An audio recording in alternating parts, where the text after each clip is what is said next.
요한계시록 4장 1절부터 11절까지를 봉독하겠습니다.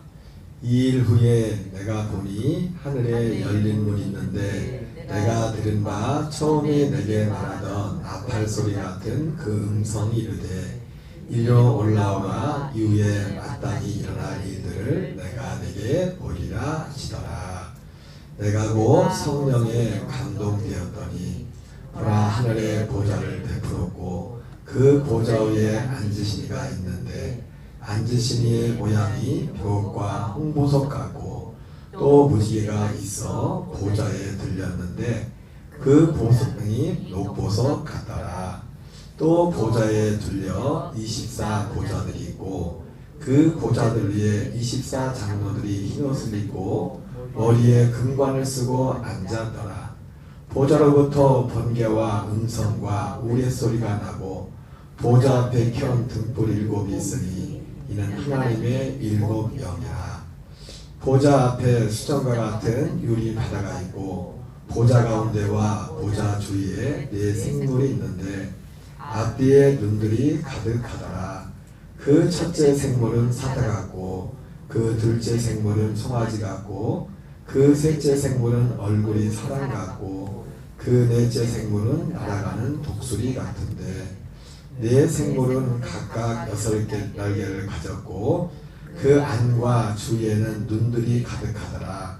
그들이 밤낮 쉬지 않고 이르기를 거룩하다 거룩하다 거룩하다 주 하나님 곧 전능하신 이여 전에도 계셨고 이제도 계시고 장차 오실 이시라 하고 그 생물들이 보좌에 앉으사 세세토록 살아계시는 이에게 존귀와 감사를 돌릴 때에 24 장로들이 보좌에 앉으신 이 앞에 엎드려 세세토록 살아계신 이에게 경배하고 자기의 관을 보좌 앞에 드리며 이르되 우리 주 하나님이여 영광과 존귀와 권능을 받으신 것이 합당하오니 주께서 만물을 지으신지라 만물이 주의 뜻대로 있었고 또 지으심을 받았나이다 하더라. 아멘.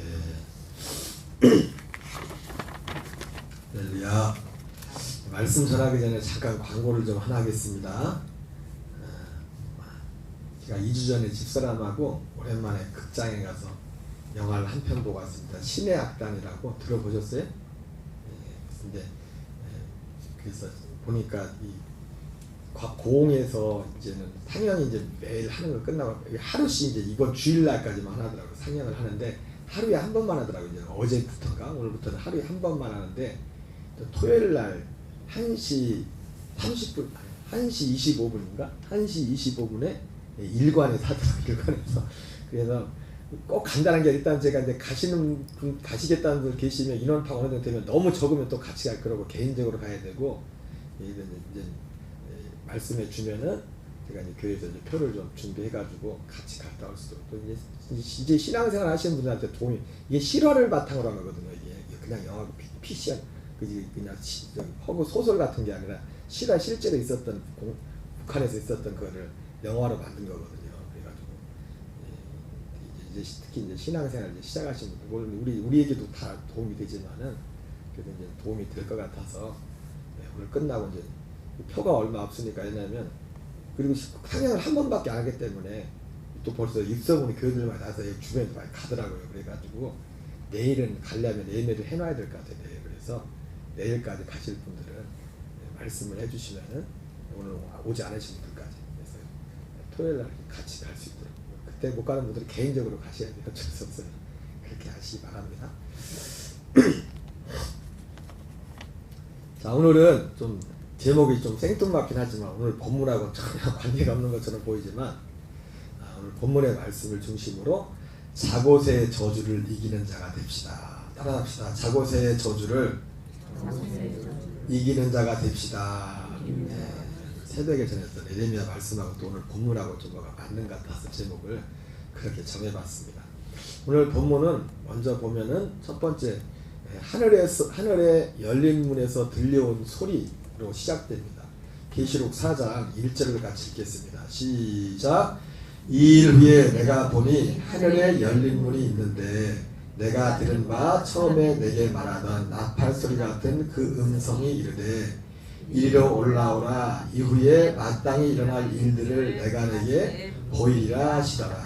사도 요한이 이 일 후에가 언제입니까? 이제 지금 계시록 2장 3장에 2장 3장에 소아시 7개의 편지를 쓰고, 그리고 사실 1장에 일어난 사건이죠. 그래서 여기 보면은 내가 들은 바 처음에 내게 말하던 나팔 소리 같은 그 음성이 이르되, 1장의 내용이죠. 그 1장에서 사도 요한이 들었던 말씀인데, 이거 끝나고 나서 다시 보니까 하늘에 열린 문이 있는데 거기서 소리가 들립니다. 소리가 들리는데 어떤 소리입니까? 이리로 올라오라.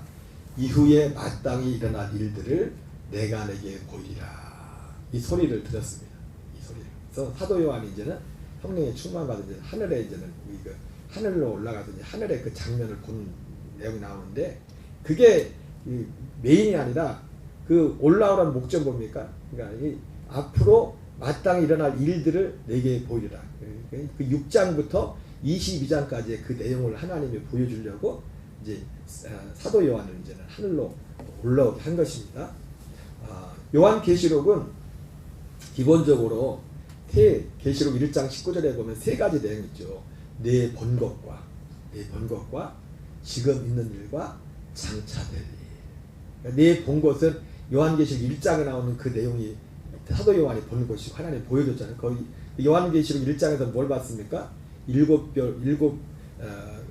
교회를 다니시는 7 금초대를 붙들고 7뼈를 붙잡고 7 금초대 사이를 다니시는 주님의 모습을 사도 요한이 봤습니다. 그래서 그 7뼈가 금초대와 7별의 비밀이라고 뭐 그런 내용이 나오지만은, 그리고 지금 있는 일은 그 계시록 2장 3장에 그 소아시아 7교회에 보냈던 그 편지들이 장차 될 일. 그리고 사실은 오늘 이 4장, 오늘부터 4장 5장도 사실은 사도 요한이 편지를 쓸 때를 중심으로 하면 지금 있는 일, 내 본 것. 1장이 사도 요한이 본 것고 지금 본 것. 앞으로도 있지만 앞으로 그 6장부터는 본 건데 다른 게 뭡니까? 4장 5장은 그때 쓸 때 본 거고, 그때 그냥 그 상에 본 거고, 6장 이후에는 나중에 될 일을 본 겁니다. 나중에 될 일을. 그래서 내 본 것과 지금 있는 일과 장차 될 일. 이걸 이 계시록에 이제는 내용이 이렇게 기록되어 있습니다. 그런데 오늘 이 4장 1절에서는 오늘 특별히 사도 요한을 하늘로 이렇게 하나님이 셋째 하늘에 올라갔다고 뭐 말할 수 있겠죠. 어쨌든 하늘로 올라갔으니까 하늘에 올라갔는데 거기서 하나님의 소리가 들린 것은 이후에 마땅히 일어날 일들. 계시록 1장 19절로 말하면 장차 될 일에 대해서 사도 요한에게 보여주려고 하나님이 사도 요한을 이제 부른 겁니다. 자, 그리고 두 번째는 그래서 이제 하늘로 올라가서 사도 요한이 하늘에서 본 것에 대한 내용을 보겠습니다. 하늘에서 사도 요한이 본 것. 아까 말했지만 4장과 5장은 아직 장차될 일이 아닙니다. 그때 당시 사도 요한이 그 당시에 본 거예요. 그 당시에. 우리가 사도 요한이 무엇을 봤나. 자, 2절 3절을 같이 읽겠습니다. 시작. 내가 곧 성령에 감동되었더니 보라 하늘의 보좌를 베풀었고 그 보좌에 앉으신 이가 있는데 앉으신 이의 모양이 벽옥과 홍보석 같고 또 무지개가 있어 보좌에 둘렸는데 그 모양이 녹보석 같더라. 사도 요한이 하늘에 올라가서 보면 하늘의 보좌를 봤어요. 보좌. 그리고 보좌와 그 보좌 위에 앉으신 하나님이겠죠, 그죠? 누가 앉아있겠어요? 그 하늘 보좌에? 하나님이 앉으시 하나님. 근데 하나님은 정확히 이 하나님의 모습이 근데 어떻게 보죠? 앉으신 모양이 벽옥 같고 홍보석 같고. 모르겠어요. 벽옥과 홍보석을 봤어야지. 벽옥 같고 홍보석 같고 또 무지개가 있어 보좌에 둘렸는데 그 모양이 녹보석 같더라. 벽옥도 본 적 없고 홍보석도 본 적 없고 녹보석 여러분 보셨어요? 그래서 되게 좋은 건가 봐요. 좋은 거겠죠. 자, 그리고 그 다음에 뭘 봤냐면 4절 5절을 같이 읽겠습니다. 시작. 또 보좌에 둘려 24 보좌들이 있고 그 보좌들 위에 24 장로들이 흰옷을 입고 머리에 금관을 쓰고 앉았더라. 보좌에부터 번개와 음성과 우레소리가 나고 보좌 앞에 켠 등불 일곱 있으니는 하나님의 일곱 영이더라. 제일 처음에 가서 본 것은 보좌, 하나님의 보좌를 봤고, 보좌의 모양이 어떻고 거기에 무지개가 있는 그런 모양을 봤고, 그리고 이 보좌가 있다는 좌우를 해가지고 24개의 보좌가 또 있고 24개 그 보좌마다 사람들이 앉아있는 24장로들이 흰 옷을 입고 그 머리에 금관을 쓰고 앉아있는 그 모습을 봤습니다. 그리고 보좌로부터 번개와 음성과 우레소리가 나고 보좌 앞에 켠 등불 일곱이 있으니는 하나님의 보좌 앞에 또 켠 일곱 등불을 보았어요. 근데 이거를 사도 요한은 이는 하나님의 일곱 영이라 이렇게 말했어요. 하나님이 가르치는 건지 일곱 등불을 봤는데 일곱 등불은 하나님의 일곱 영이라 이렇게 말하고 있습니다. 자, 그 다음에 6절 7절 또 6절 7절에서는 뭘 보냐면은 같이 읽겠습니다. 시작. 보좌 앞에 쏘가 같은 유리 바다가 있고 보좌 가운데와 보좌 주위에 네 생물이 있는데 앞뒤에 눈들이 가득하더라. 그 첫째 생물은 사자 같고 그 둘째 생물은 송아지 같고 그 셋째 생물은 얼굴이 사람 같고 그 넷째 생물은 날아가는 독수리 같은데. 자, 오늘 사도 요한이 하나님이 가서 하늘에 가서 하나님의 첫 번째 하나님의 보좌를 받고 그 다음에 하나님 보좌 주변에 무지개가 이제 둘려있는 그 모습을 봤고 그리고 그 주변에 24 보좌와 24장로들이 있는 것을 봤습니다. 그죠? 그죠? 그리고 그 앞에 일곱 등불, 일곱 영, 하나님의 일곱 영의 그 일곱 등불을 켠 등대를 봐. 일곱 영이 하나님의 영이라 그걸 봤습니다. 그리고 또 뭘 봤냐면 6절 7절에 보좌 가운데와 보좌 주위에 네 생물. 그 네 생물의 모양이 하나는 사자 같고 하나는 송아지 같고 하나는 얼굴이 사람 같고 넷째 생물은 날아가는 독수리 같은 그 모양. 이 네 가지 모양의 네 생물을 봤어요. 그 생물을 봤어요. 그리고 생물만 본 것이 아니라 생물이 하는 행동을 봅니다. 8절 9절을 같이 읽겠습니다. 시작. 네 생물은 각각 6날개를 가졌고 그 안과 뒤에는 눈들이 가득하더라. 그들이 밤낮 쉬지 않고 이르기를 거룩하다 거룩하다 거룩하다 주 하나님 곧 전능하시니여 전에도 계셨고 이제도 계시고 장차 오실 이시라 하고 그 생물들이 보좌에 앉으사 세세토록 살아계시는 이에게 영광과 존귀와 감사를 돌릴 때 그 네 생물을 봤는데 네 가지 모습의 생물을 봤는데 그 네 가지 생물이 뭘 하나 봤더니 밤낮 쉬지 않고 이르기를 거룩하다 거룩하다 거룩하다 주 하나님 곧 전능하시니여 전에도 계셨고 이제도 계시고 장차 오실 이시라 하고 그 생물이 보좌에 앉아서 세세토록 살아계시는 이에게 영광과 존귀와 감사를 돌리고 쉬지 않고 계속해서 거룩하다 거룩하다 거룩하다 하면서 하나님께 영광과 보좌에 앉아 세세토록 살아계시는 그분, 맨 처음에 사도 요한이 봤던 그분을 향해서 영광과 존귀와 감사를 돌리고 있습니다. 옛날에 우리 목사님들이 가끔 할 때 천국 가면 뭐 해야 되네 그냥 지나가는 말씀 때문에 예배해야지. 근데 진짜 예배하는 건데 예배 가서 계속 예배만 내 생물들이 그런 모습을 봤어요. 이건 앞으로 될 일이 아니라 그때 본 겁니다. 그때 봤고 지금도 똑같이 그 일이 일어나고 똑같이 지금 만약에 사도 요한이 같은 그대로 간다면 지금도 이런 모양일 겁니다. 그죠? 여러분 볼 거 없어요. 이 성경에 나온 게 더 정확한 거예요. 내가 천국 가고 내가 본 천국 그거 별로 너무 그게 할 게 없어요. 그리고 뒤에 나오겠지만은 여기서 본 거보다 이렇게 본 거보다 더 중요한 게 있어. 더 중요한 게. 마지막에 진짜 마지막 장면, 사도 요한이 본 마지막 장면이 사실은 중요해요. 마지막 장면. 자, 오늘 우리가 지금 이 1절부터 지금 한 8절 9절까지가 그 내용이 지금 이 그림에 지금 우리가 그림에 지금 내용을 그림으로 그려놓은 거예요. 하늘에 열린 문이 있고 그리고 지금 우리가 봤던 거, 네 생물 그리고 이 좌우에 24장로 그리고 이 네 생물들이 뭐였어요? 하나님을 존귀와 영광과 감사를 돌리는 그 모습이 있지 않습니까? 그걸 지금 그림으로 이렇게 나타난 겁니다. 자, 그런데 이거보다 마지막에 이제 사도 요한이 마지막 4장에서는 마지막 한 장면을 봅니다. 사실은 앞에 장면도 중요하지만 마지막 장면이 중요해. 마지막 장면. 내가 하나님 나라 같다. 내가 천국 같다. 하나님의 나라라고 할 때, 근데 지금 앞에 이게 다 나오는 마지막 왜 중요하냐? 마지막에 사람들이 나와요. 사람들.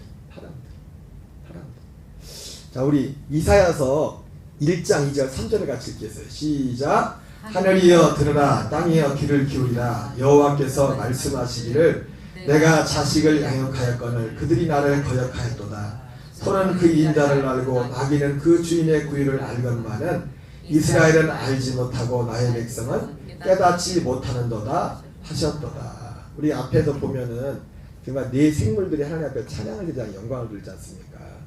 그리고 사실 맨 마지막에 24장로들이 나오는데 이 24장로들은 전통적으로 누구라고 하냐면 구약의 12지파, 신약의 12사도 해가지고 24 구원받은 성도들을 대표한다고 뭐 그런 식으로 가장 많은 게 한 3-4가지 견해가 있는데 24장로들에 대해서 뭐 어디서는 24지파 제사장을 대표한다 뭐 그런 말도 있지만은 왜냐면 그 우리가 보면은 그 제사장들이 이스라엘 제사장들은 제사 지낼 때 24 그 세례요한의 아버지도 그 이게 쉽게 말하면 교대 이게 제사장들이 돌아가면서 이제 이 성전을 관리하기 때문에 24지파로 나눴어요. 24지파라고 좀 갑자기 그러네. 지파라긴 그렇고 갑자기 단어가 떠오르지 않아요. 그래서 그거 제사장이라고도 하긴 하지만은 대부분 이 24장로는 구원받은 성도들, 구속받은 그 대로들 어떤 상징적으로 말한다. 이렇게 말씀하고 있습니다. 물론 그들이 진짜 말 그대로 12지파 대표하고 12사도라고도 그 사람들로 구원받은 사람들이니까 전혀 무리가 되지 않죠. 어쨌든. 자, 왜 이 말들이냐면 오늘 하나님 나라, 하늘나라를 갔는데 사도 요한이 간 하늘나라는 하나님 나라잖아요. 그죠? 그러니까 하나님 나라에 정말 중요한 거예요. 그리고 우리가 하나님 나라에서 산다고 할 때 정말 중요한 건 뭐냐, 중요한 핵심이 뭐냐면 이겁니다. 이거. 소는 그 인자를 알고 나귀는 그 주인의 구유를 알건만은 이스라엘은 알지 못하고 나의 백성은 깨닫지 못하도다. 그 짐승도 4가지 모양 네 생물들도 하나님 앞에 찬양하는데 다 찬양하는데 누구만 안 해요? 사람만 안 해. 하나님 앞에 사람만. 근데 그 계시록에는 뭔가 24장로가 온전히 하나님을 예배하죠. 이사야 4장 1절 4절을 같이 읽겠습니다. 시작. 슬프다 범죄한 나라여 허물진 백성이요 행악의 종자여 행위가 부패한 자식이로다. 그들이 여호와를 버리며 이스라엘의 거룩하신 이를 만홀히 여겨 원리하고 물러갔도다. 그러니까 이게 우리가 지금 사도 요한이 받고 이 사도 요한이 본 거를 하나님 이걸 기록해서 우리에게 보도록 했는데 하늘나라에서 봤던 그 많은 지금 뭐 사실 길진 않지만은 사도 요한에 봤던 그 광경 중에서 우리에게 가장 중요한 부분이 마지막 부분이에요. 마지막 부분. 뭐 하나님 보는 것도 중요한 뭐 중요하지 않은 건 하나도 없죠. 근데 중요한 건 뭐야? 마지막에 그걸 다 봤어도 그 앞에 우리 사람이 아까 말했잖아요. 소는 그 인자를 알고 나귀는 그 주인의 구유를 알건만은 이스라엘은 알지 못하고 나의 백성은 깨닫지 못하더라. 이 세상 나라에서는 그러니까 그 마지막에 그 본 장면이 이 세상 나라에서는 자주 볼 수 없는 장면이에요. 이 세상에 사는 사람들. 이 세상에 사는 사람들은 심지어 많은 사람들이 하나님의 이름을 부르면서도 지금 오늘 이사야가 지금 말하는 게 하나님의 백성들한테 한 거죠. 소위 하나님의 백성들한테. 소는 그 인자를 알고 나귀는 그 주인의 구유를 알건만은 이스라엘은 알지 못하고 나의 백성은 깨닫지 못한다. 이게 하나님 나라의 완성은 사실 뭐냐면 완성은 누구한테 달렸냐? 우리 사람들한테. 사람들이 하나님 앞에 불복한데 하나님 나라가 뭘 보고 그러니까 어떤 사람이요 어디 가서 뭘 봤다 아무리 해도 그 사람에게 하나님 앞에 순복하면 열매가 없으면 그 사람은 하나님 나라하고 관계없는 사람이에요. 아무리 뭘 보고 들어봤자 그 사람이 오늘 계시록 4장 10절 11절에 나오는 24장로들과 같은 이 열매가 맺히지 않으면 그 사람 믿음은 꽝이라고. 꽝. 뭘 실컷 보고 들어도 하나님이 이 사도 요한이 본 이 다 모든 걸 이 사도 요한이 다 보고 들은 거지만 이걸 통해서 우리에게 말씀해 주는 겁니다. 말씀해 주는 거. 그리고 이것이 앞으로 뒤에서 보겠지만 예수님의 재림하고도 너무 관련 있는 거예요. 관련. 자, 계시록 4장 10절 11절 같이 읽겠습니다. 시작. 24 장로들이 보좌에 앉으신 이 앞에 엎드려 세세토록 살아계신 이에게 경배하고 자기의 관을 보좌 앞에 이르되 우리 주 하나님이여 영광과 존귀와 권능을 받으시는 것이 합당하니 24 장로들이 보좌에 앉으신 앞에 엎드려 세세토록 하신 이에게 경배하면서 뭡니까? 심지어 자기의 관, 그게 어떻게 힘들게 해서 얻은 관인데, 면류관은 아무한테 주는 게 아니지 않습니까? 그 면류관을 주님 앞에 던져드리면서 우리 주 하나님이여 영광과 존귀와 권능을 받으시는 것이 합당하오니 주께서 만물을 지으신지라 만물이 주의 뜻대로 있었고 또 지으심을 받았나이다 하더라. 여러분 사실은요, 우리가 이제 제가 요한계시를 읽으면서 요한계시로 가면 사람들이 사실은 어렵기도 하고 또 사람들이 호기심을 갖고 또 제일 먼저 관심 있는 게 뭐냐면 마치 제자들이 그랬던 것처럼 예수님 주님의 임하심과 세상 끝에는 무슨 일이 있습니까? 어떤 일이 있습니까? 이걸 묻거든요. 근데 사실은 요한계시록 기록한 거 사도 뒤에 보면 알겠지만은 이 계시록을 읽으면서도 하나를 읽으면서 정말 중요한 건 뭐냐면은 이 계시록 보면서 내가 마땅히 어떤 사람이 되어야겠느냐. 사실은 계시록의 정말 중요한 주제는 뭐냐면 이걸 보면서 내가 어떤 사람이 되어야겠냐 이거예요. 어떤 사람이 되겠어요? 오늘 24 장로들 같은 사람이 돼야 돼요. 24 장로. 아무리 뭘 됐고 뭐 봐도 여러분 계시록에 대해서 하시는 분들 가운데 지금도 계속 신학적인 논쟁이 뭐냐면 전천년전 후천년설 얘기합니다. 예수님이 환난 전에 오시느냐 환난 후에 오시느냐 그거 갖고 싸웁니다. 이게 중요하겠죠. 근데 아니 환난 전에 오나 환난 후에 오나 이게 사실 중요한 게 아니에요. 예를 들자면 환난 전에 이 휴거가 일어난다고 할 때 환난 전에 휴거가 일어나면 환난을 안 받고 휴거가 된다 그런다고 하면 참 좋아할 것도 없어요. 왜? 환난 전에 휴거가 일어나도 하나님이 데려가야지. 안 데려가면 어떡할 거예요? 내가 하나님이 데려갈 사람이 돼야죠.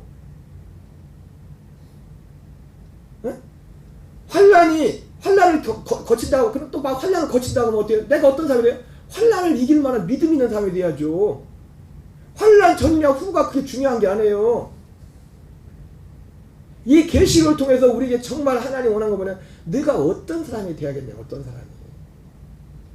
뒤에 기간에 뒤에 보면 성경에 나와요. 사도 베드로가 물어봤어요. 사도 베드로가 이런 일이 있을 건데 내가 마땅히 어떤 사람이 돼야겠느냐? 주제가 뭐예요? 어떤 사람이 돼야? 그래서 우리가 계시를 읽을 때도 이 관점을 가지고 읽어야 돼요. 관점. 언제 정확히 뭐가 일어난다.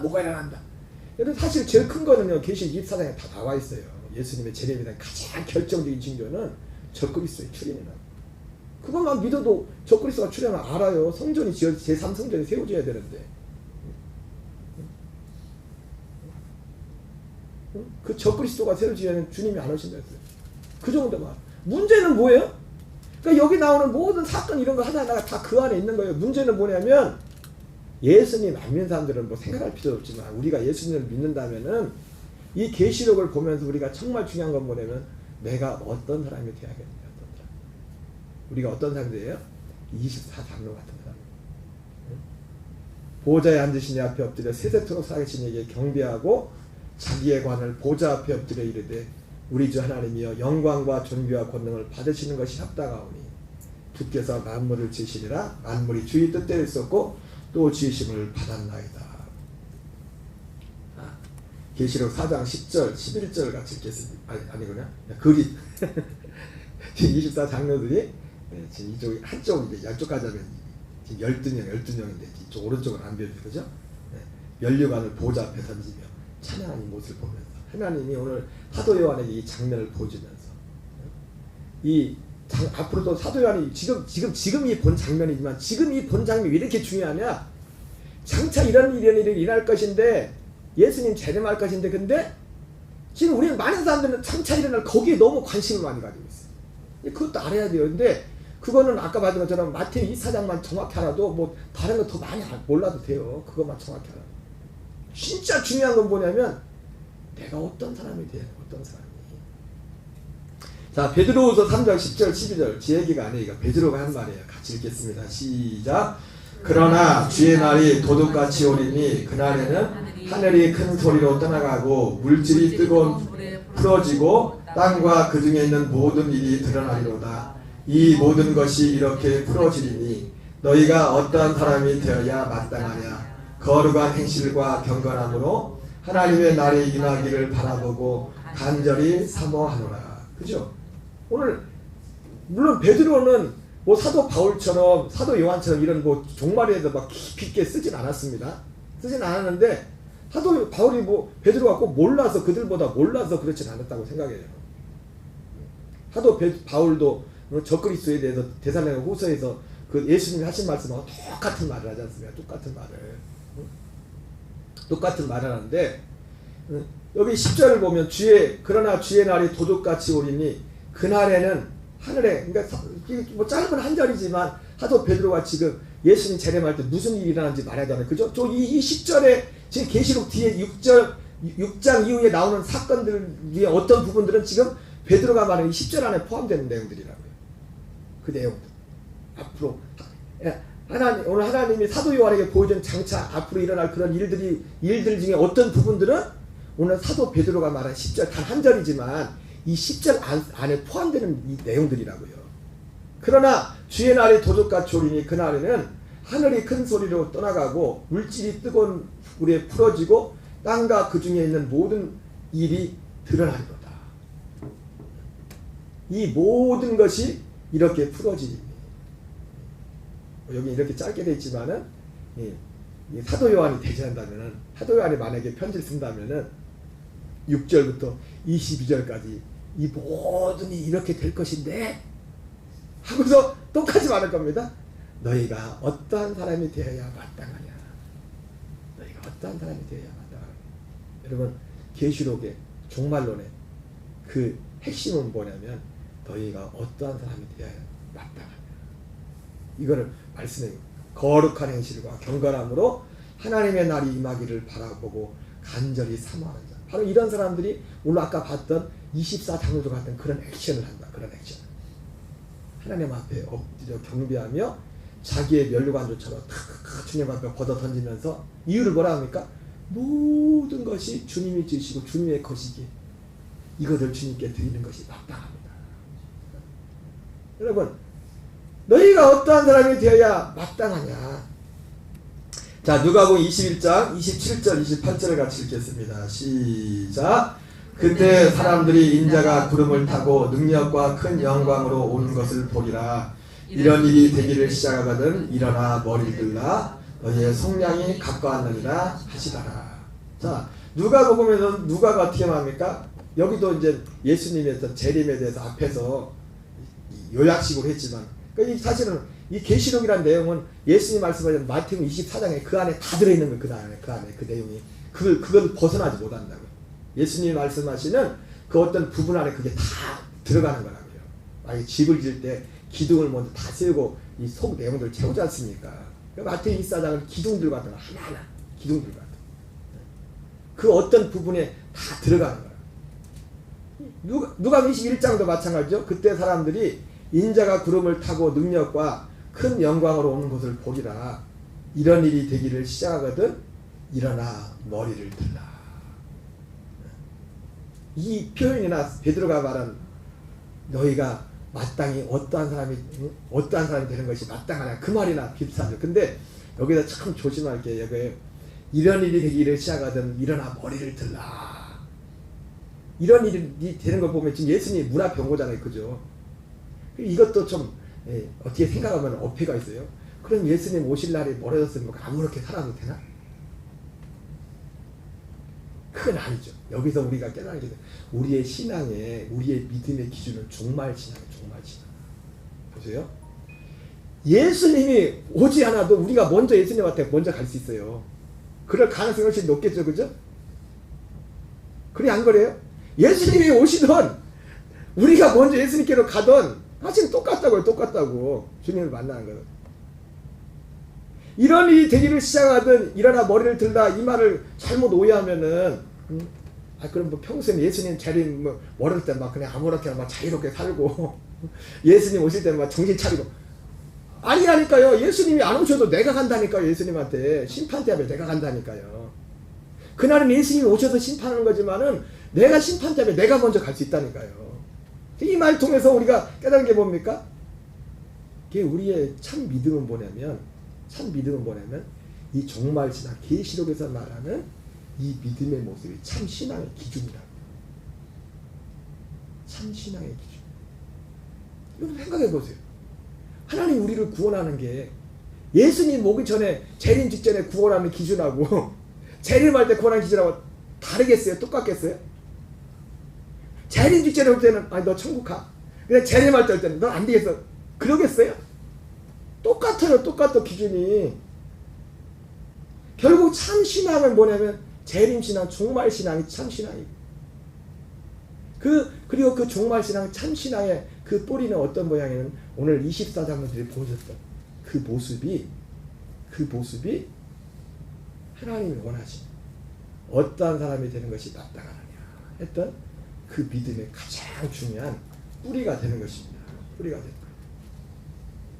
오늘 제목을 자고새의 저주를 이기는 자가 되라고 했는데 이 요한 에레미야서 말씀을 들은 분들은 알겠지만은 자고새의 저주가 다른 게 아니죠. 불의의 제물로 치부하는 것. 불의의 제물이 뭡니까? 세상이 말하는 불의로 치부하는 자를 자고새와 같다. 불의로 치부하는 자. 치부가 뭐예요? 재산을 불리는 거잖아요. 재산을. 아브라함이 그 소돔과 고모라 전쟁에서 승리하고 돌아왔을 때 그 소돔 왕 해가지고 막 전리품을 가지라고 하잖아요. 그때 아브라함이 또 그랬어요. 나중에 소문이 나기를 내가 소돔 고모라 왕이 하여금 나를 치부케 했다고. 얘 때문에 나 부자 됐다고 할까봐. 나 그거 안 받는다고. 안 받고 전쟁에 나가서 사람들 나누잖아요. 그 치부한다는 게 뭐냐면 그걸 통해 내가 부자가 된다. 부자가 된다. 불의의 제물로 치부하는 자는 자고새와 같으니. 자고새가 뭡니까? 그 알을, 자고새는 자기 알을 품는 게 아니라 남의 알을 품어요. 알을 품고 있어가지고 이제 품고 있을 때 좋은데 알이 다 딱 깨고 나면은 새가 어디 가면 딱이 나대요. 우리 엄마 아닌데? 그리고 새가 도망가서 마치 자고새가 알을 품고 같아가지고 불의의 제물로 치부하는 자는 다 날라가 없어진다는 거예요. 날라가 없어진다.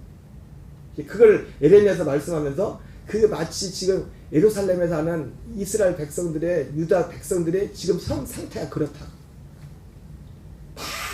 그래서 그 상태가 다 그래가지고 그 대표적으로 그 다음에 이어서 나오는 사건 하나가 안식일 얘기랍니다. 안식일 얘기. 그래서 너 예루살렘 성문 앞에 서서 안식일에 들어오는 모든 사람들한테 얘기해. 모든 사람들한테. 특정한 사람들한테 아니라 모든 사람들한테. 왜 모든 사람들한테 이 말씀에 걸렸으니까. 안식일을 일하지 말고 안식일날 일하지 않고 안식일을 지킨다는 게 어떤 의미가 있습니까?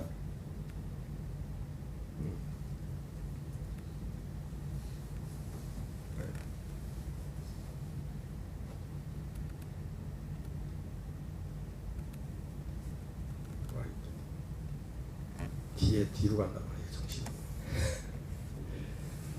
정신이. 하나님을 의지하고 하나님을 신뢰하는. 근데 여기 반대로 에레미야 시대 사람들은 어떤 상태냐면 17장 5절 6절에 보면 같이 읽어보겠어요. 여호와께서 이와 같이 말씀하시니라. 무릇 사람을 믿으며 육신으로 그의 힘을 삼고 마음이 여호와에서 떠난 그 사람은 저주를 받을 것이다. 그래서 제가 저주란 말을 자고새 저주라고 했지만 그 자고새에 대해서는 저주란 말이 안 나와요. 저주란 말이 안 나오고 그냥 사실은 내용은 저주요. 왜? 알을 품었었는데 그냥 자기 알이 안 되고 그냥 날아가는 것처럼 불의로 치부한 사람들이 그와 같다고 했으니까. 그러니까 불의로 치부한 사람들이 어떤 사람들이냐? 여기 17장 5절 6절의 내용이에요. 사람을 불의로 치부한 사람들의 그 면면을 보면은 사람을 믿고 육신으로 그의 힘을 삼고 마음이 여호와에서 떠난 그 사람은 저주를 받을 것이다. 그러니까 불의로 치부한다고 할 때 하나님이 말씀하시는 불의로 치부하는 것은 우리가 일반적으로 생각하는 세상에서 돈을 버는데 불이한 방법으로 돈을 번다. 이런 것도 되겠지만 하나님 볼 때는 또 다른 하나님의 관점에서 보는 게 있어요. 하나님의 불의로 치부한다는 거예요. 치부한다는 게 뭔 뜻인지 이해했죠, 그죠? 네. 자기 돈을 불리는 거예요. 자기 돈을, 자기 재산을 불리는 거예요. 재산을 불리는데 여기 누가복음 16장 9절을 같이 보겠습니다. 시작. 내가 너에게 말하노니 불의의 제물로 친구를 사귀라. 자, 우리는 이 세상의 사람은 딱 두 종류밖에 없어요. 불의의 제물로. 여러분, 불의의 제물로 예수님은 친구를 사귀려는데 불의의 제물로 치부하는 자가 치부하거나 불의의 제물로 친구를 사귀거나 둘 중에 한 명밖에 없어요. 하나님 볼 때. 이 불의의 제물이 뭐냐? 여기서도 불의의 제물이 뭔가에 대한 의미를 예수님이 너무 정확히 해놨어요. 불의의 제물로 친구를 사귀라 했는데, 자 16장 11절 10절 보세요. 시작. 너희가 만일 불의한 자물에도 충성하지 않으면 누가 참된 것으로 너희에게 맡기겠느냐? 너희가 만일 남의 것에 충성하지 않으면 누가 너희의 것을 너희에게 주겠느냐? 잘 보세요. 11절 11절 보면 여기서 불의한 제물이라고 하는데 불의한 제물의 정확한 뜻이 뭐예요? 여기서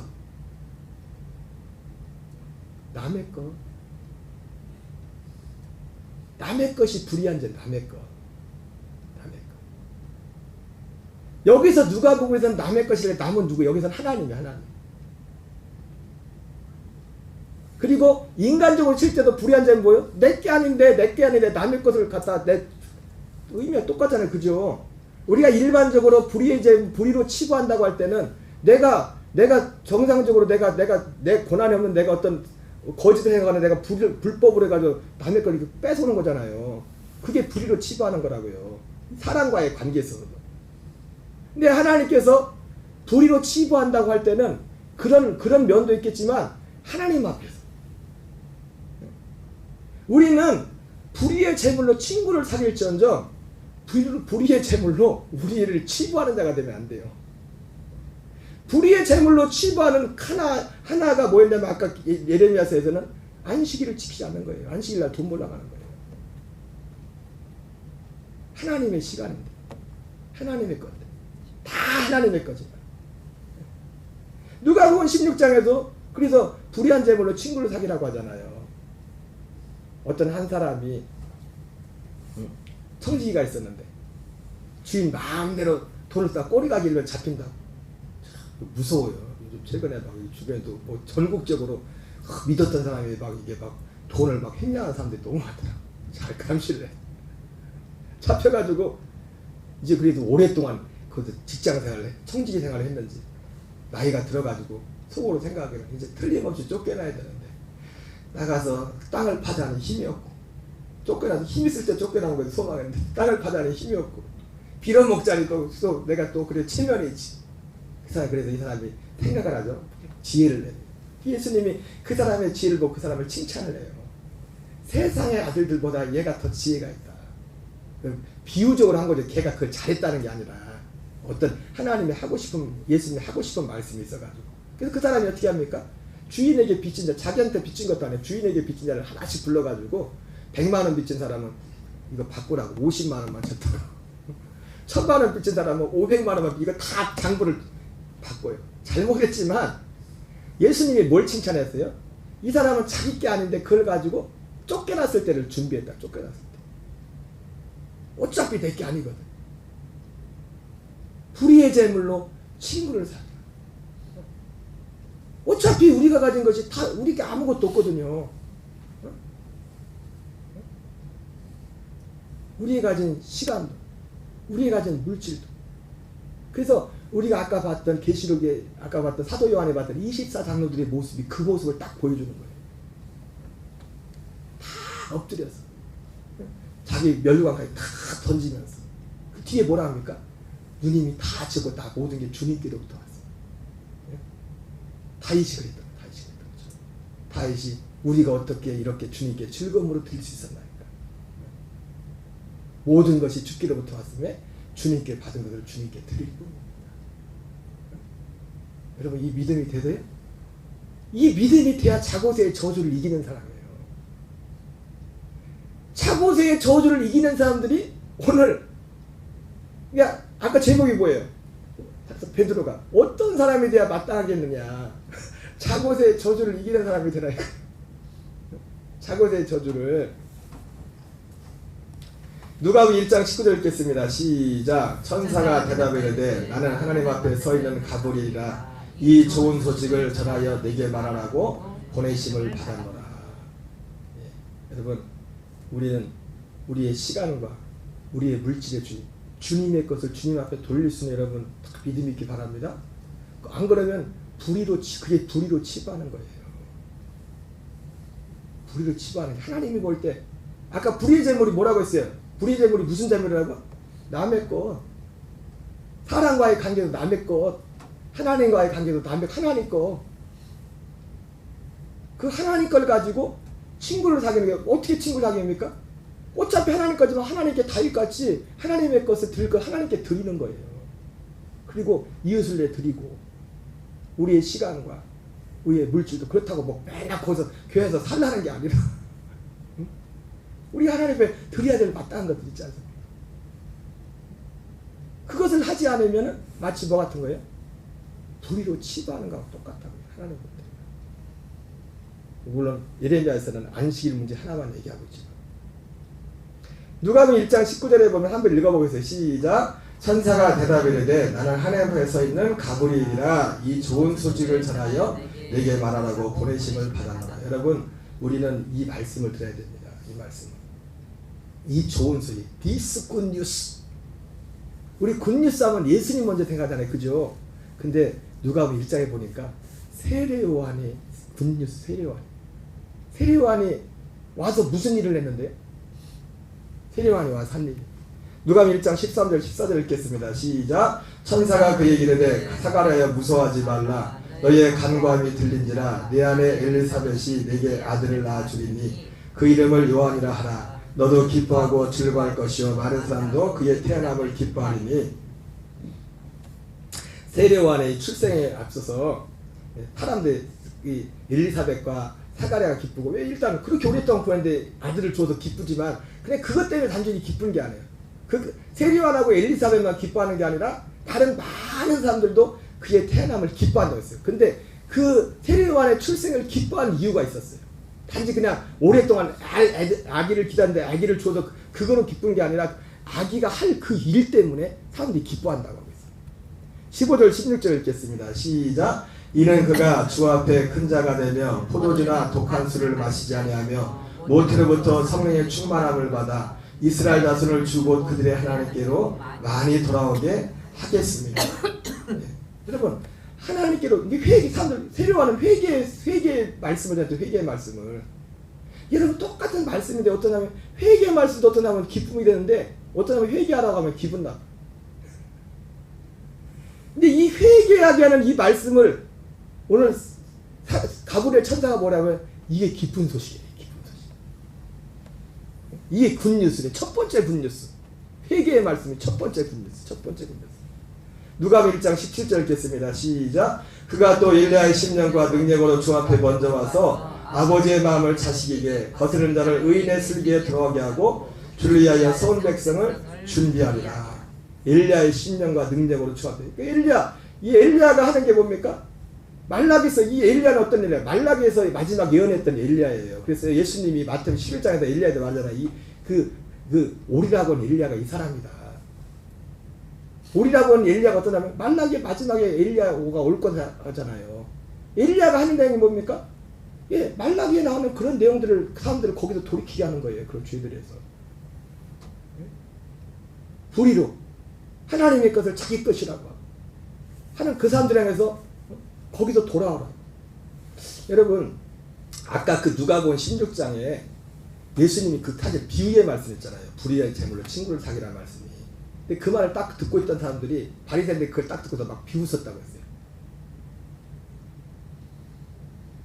희한하게 사람들이요, 하나님 말씀 못 알아들어도 절대로 잘 알아듣는 말이 두 개 있어요. 돈 내기 하고 자기 욕하는 얘기. 어쩌면 그렇게 졸다가도 자기 욕한 얘기는 막 어떻게 해서라도 알아. 나 욕했어? 두 번째는 돈 내기 하는. 아니 지금은 돌아갔지만 김재호 강장도가 그렇게 막 옛날에 모르시는 분들이 많겠지만은 근데 그렇게 말귀를 그래도 가도 어쩜 그렇게 기초연금 나온 날은 하루도 안 틀리고 그때까지 아주 막 돈 계산은 정확해요. 막 말씀 못하는 그 말을 듣고서 그 예수님의 비유를 듣고서 바리새인들이 비웃었어요. 왜냐하면 성경에 왜 비웃었다면 바리새인들은 돈을 좋아한지라. 제가 바로 그 사건 연결 이어서 바로 부자와 나사로 얘기가 나오거든요. 예수님이 성경에 그렇게 나가요. 부자가 하나님 나라 되어야 참 힘들다. 네. 부자는 불의의 재물로 치부할지언정 불의의 재물로 친구를 사귈 줄도 자기 것이라 생각. 제가 새벽에도 말했지만 여러분 부자 된 분들은 특별한 경우 빼고 부자들은 우리가 일반적인 사람들한테 존경할 게 참 많은 분들이에요. 아무나 부자 되는 건 아니에요. 불법을 저지르지 않고 이게 어떤 돈을 모은다는 것은 남들 잘 때 자지 않고 남들 그런 어떤 수고와 노력이 있어요. 저도 뭐 많이 모르지만 가까이서 그런 분들 보면 목사님 제가 보기에 참 훌륭하다 그런 분들이 많아요. 근데 문제는 뭐냐? 그런 사람일수록 자수성가 신수성가에 신의 믿음이 있으면 괜찮은데 자수성가. 그래서 자기가 주인이야. 자기가 부자가 왜 힘든가 봤더니 두 가지 불의의 재물로 치부하는 이유가 두 가지. 자기 것이라 생각해. 자기가 그렇게. 두 번째는 견물색심. 돈이 이만큼 있으면 그만 갖고 싶을 것 같죠? 더 갖고 싶어. 여러분, 그래서 저는 참 죄송한 말씀이지만은 하나님 앞에 11조도 드리고 뭐 절기 때 헌금을 드리지만 절기 때 오히려 내가 뭐 여러분들 개인적으로 드지만 여러분들 드린 것보다 조금 많이 드려요. 근데 저는 그 부담으로 생각하고 굉장히 기쁘게 생각해요. 내가 조금이라도 내 속에 있는 어떤 탐심이나 이런 것들을 내려놓는 하나의 길. 뭐 탐심이라고까지 할 거 없지만은 부자가 누가 16장에 그 부자가 왜 음부에 갔을까? 16장에 답이 있어요. 그 사람이 거기 비웃었던 바리새인 중에 한 사람이 나와. 부자가 돈 얘기하니까 이게 자고새의 저주예요. 자고새의 저주. 누가 보면 오늘 하늘 보좌에 있던 24장로들은요 그 자고새의 저주를 이긴 사람들. 심지어 그래서 자기가 된 그 면류관까지도 다 주님 앞에 내어드립니다. 주님께 영광과 존귀를 드리는 모습을 보게 됩니다. 오늘 우리 녹동감회에는 모든 교우들이 이 자고새의 저주를 이기는 복이 있기 바랍니다. 그리고 나가서 마지막 이게 두 가지를 기도할 거예요. 하나는 이거고 두 번째는 자고새의 저주를 이긴 자들마다 하나님이 그 말씀대로 이 땅의 삶 속에서 하나님의 기적과 능력과 하나님의 공고하심을 더해달라고 두 가지를 기도했으면 좋겠습니다. 이 시간 우리 말씀을 마무리하고 바로 기도하는데 오늘 하나님 나라, 하늘나라의 핵심은 어떤 육신을 보는 그게 가장 중요한 핵심은 사도행전에 본 건 뭐냐면 24장로들 우리들의 모습입니다. 우리들의 모습. 우리가 하나님 앞에 이게 제일 중요해요. 아무리 뭘 보고 들어도요 우리가 이 열매가 되지 않으면 소용없어요. 본게 아무것도 소용없어요. 그리고 우리가 이 자고새의 저주를 이기면서 할 때 힘들고 어려운 이 땅의 삶 속에서 하나님의 말씀대로 시냇가에 심은 나무와 같이 하나님의 공급하시는 역사 있게 달라고 우리 지체들 건강을 위해서 재정을 위해서 관계를 위해서 특별히 하나님 앞에 이 말씀에 순종해서 가는 지체들 삶 속에 하나님 이 말씀을 더 강력하게 이루시고 역사해 달라고 우리 이 시간 또 오늘 아프신 분들 몸에 불편한 분들도 많은데 건강을 기도하시고 김승미 권사님도 비염 수술을 하셨는데 좀 회복 중에 있습니다. 그리고 또 여러 편찮으신 분들을 위해서 건강을 위해서 기도했으면 좋겠습니다. 우리 주여 한번 외치고 우리 통성으로 같이 기도하겠습니다. 주여 주여 하나님 감사드립니다. 살아계신 아버지 하나님 아버지 있을 같은 목숨보다 그를 더 사랑하는가 사랑에 들어가는 주님